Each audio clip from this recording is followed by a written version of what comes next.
that this legislation was intended to be thought-provoking, you're right. I would hope in 2023 that certainly in this state nor nowhere else in the United States would we see an attempt at laws to ban interracial marriage. That said, till about 6-8 months ago, I would have never thought that the 14th Amendment determining equal protection under the law would result in treating half of the population differently than the other half. I didn't write Justice Thomas's words.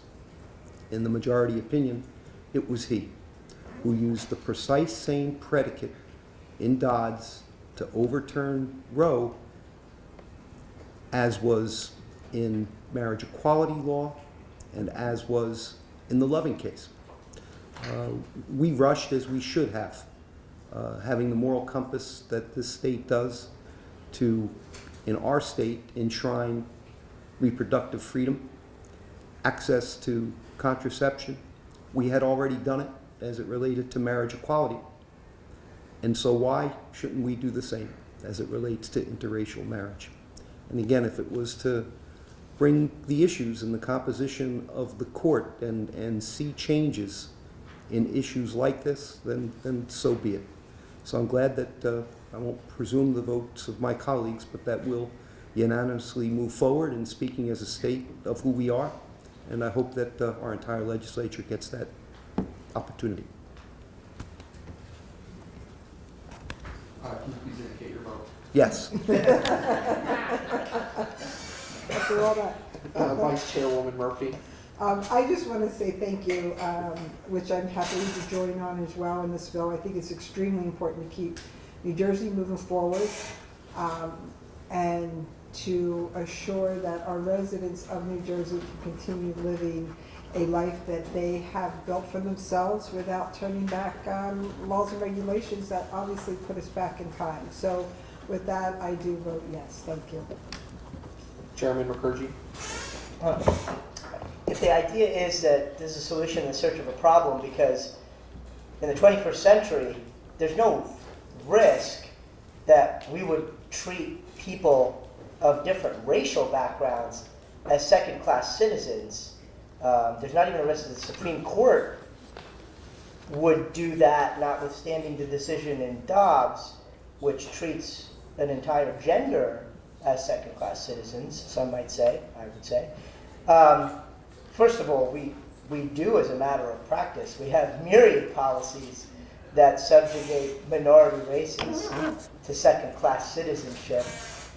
But that's not what we're talking about today.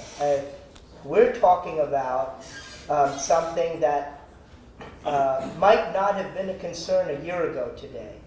But now that, as the first prime sponsor said, the privacy right and rights derived from the privacy right can potentially be threatened, I'm sponsoring the bill and I'm voting for the bill because, in the words of my colleague and friend Bob Oth, if there's a scintilla of a chance that this right could be threatened in our state, essentially, why not?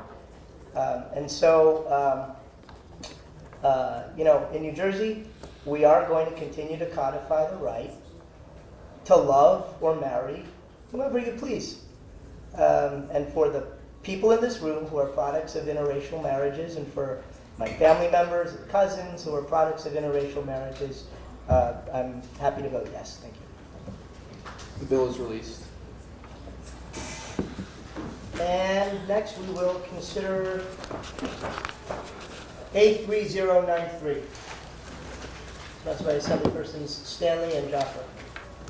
A-3093 authorizes court to include in domestic violence restraining orders a provision making the order applicable to a pregnant victim's child upon the birth of the child.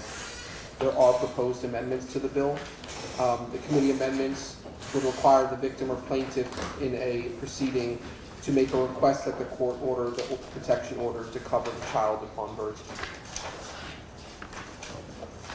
Thank you. First, Mr. Tamicki, John Tamicki, on behalf of the League of American Families.